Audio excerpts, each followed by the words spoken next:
হচ্ছে যে যেভাবে উচ্ছেদ করছে এটা অমানবিক। তবে এটা ঠিক, রাস্তায় তো শুধু গাড়ি ঘোড়া চলে না, পায়ে হাঁটা মানুষও চলেন, তাদের জিনিসপত্র কেনাকাটির জন্য যেতে হয়, হাঁটতে হয়। তার জন্য ফুটপাত তার প্রভিশন থাকবেই।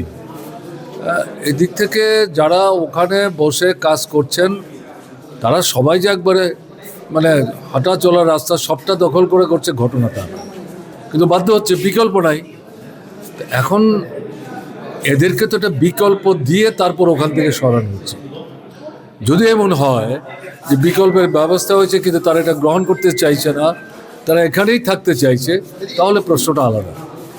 আমাদের সরকার থাকার সময়ে মাঝে মাঝে আমাদের যে এই ফুটপাত পরিষ্কার করার জন্য উদ্যোগ নিতে হয়নি, ঘটনা তা না, কিন্তু এই পদ্ধতি আমরা নেইনি।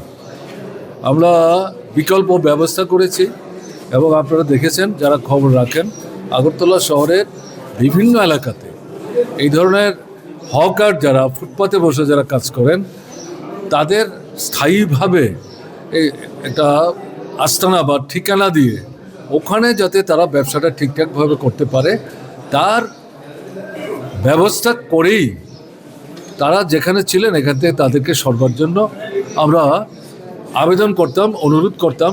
এর মধ্যে যারা একটু উলটপালট করার চেষ্টা করতেন তাদেরকে তো স্বাভাবিক কারণে প্রশাসনিক ভূমিকা নিতে হতো।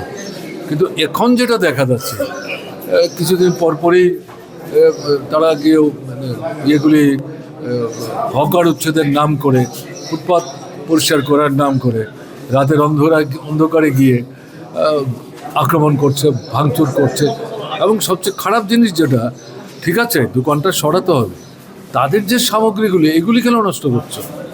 তারা তো ধার দেনা করে বাকিতে বিক্রি করে কোনো মতো এগুলি চালাচ্ছে। এগুলি নষ্ট করে দিলে এগুলি তো আরেকবার কিনে দোকানটা খুলতেই পারবে না, গোটা পরিবারটা রাস্তায় দাঁড়িয়ে যাবে।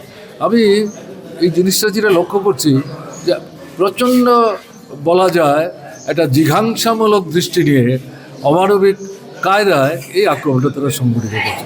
এটা তো জনগণের বিরুদ্ধে, গরিবদের বিরুদ্ধে যুদ্ধ। এটাকে সমর্থন তো করেই না, তীব্রভাবে নিন্দা করছি। মার্ক্সবাদী কমিউনিস্ট পার্টি এটার বিরোধিতা করছে। গতকালকেও আগরতলা শহরে পার্টির সদর কমিটির উদ্যোগে এটার বিরুদ্ধে তারা প্রতিবাদ করেছেন এবং দাবি করেছেন বিকল্প দাও, তার ব্যবস্থা করো, জিনিসপত্র যাদের এগুলি সরিয়ে নেওয়ার জন্য সময় দাও, ভাঙচুর করো। এটা তো মানছে না এই সরকার, এটা ক্ষমতা দেখাবার চেষ্টা করছে, এটা ঠিক হচ্ছে না। এটা তীব্রভাবে প্রতিবাদ করছি, এটা হওয়া